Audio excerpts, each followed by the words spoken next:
Hello, అందరికీ good morning. Welcome back to our channel. మీకు నేను చూపించబోతున్నది మా ఇంట్లో ఉన్న నిమ్మ చెట్టుకు ఉన్న కాయలు. ఆ కాయలు చాలా లడ్డుగా బత్తాయి కాయ సైజులో జామపండు రంగులో ఉంటాయన్నమాట.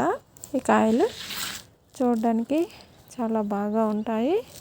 ఇందులో జ్యూసీగా కూడా ఎక్కువగా లిక్విడ్ అయితే ఉంటుంది, నిమ్మకాయ రసం అయితే ఉంటుంది.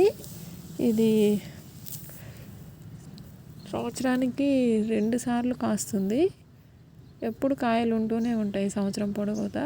ఇంకా కాయలు లేవు అని మనం అనుకునేటట్టు అయితే ఉండదు.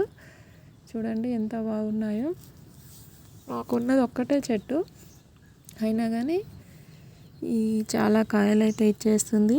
మాకు సంవత్సరం పొడవుతా మాకు నిమ్మకాయలు లేవు అనే దేవులాట అయితే లేకుండా మేము వాడుకోవడానికి నిమ్మకాయలు మాకు చాలా అవైలబుల్గా ఉంది. మేము వాడుకోవడంతో పాటు మా దగ్గర వాళ్ళు చుట్టాలు బంధువులు అందరికీ ఏమైనా ఫంక్షన్స్ ఉన్నా ఇక్కడి నుంచే తీసుకెళ్తూ ఉంటారు. నిమ్మకాయలు అయితే చెట్టు మించి రాలి కింద పడిపోతూ ఉంటాయి.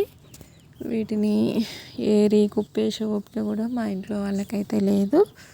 నేనైతే లెమన్ రైస్ ఎక్కువగా చేస్తుంటాను. అందుకని చెప్పేసి లెమన్ పికిల్ కూడా చేస్తాను కాబట్టి ఎప్పుడు ఇంటికి వెళ్ళినా లెమన్ అయితే నేను ఖచ్చితంగా తీసుకొచ్చుకుంటాను. ఇంటికాంచి వాళ్ళు వచ్చేటప్పుడు కూడా ఇక్కడి కోసం లెమన్ అయితే తెస్తూ ఉంటారు. ఈ కాయలు ఎక్కువగా లడ్డుగా ఉంటాయి, జ్యూసీ కూడా అలాగే ఉంటాయి, పులుపు కూడా అంతే ఉంటుంది.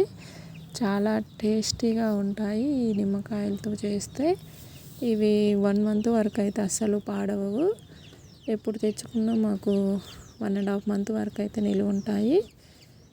మనం న్యాచురల్గా పండించినవి, ఎలాంటి పురుగు మందులు కొట్టకుండా మనకి ఈ కాయలు అయితే ఉపయోగపడతాయి. వీటిని అన్ని రకాల జ్యూస్లో కూడా వాడేస్తుంటాను.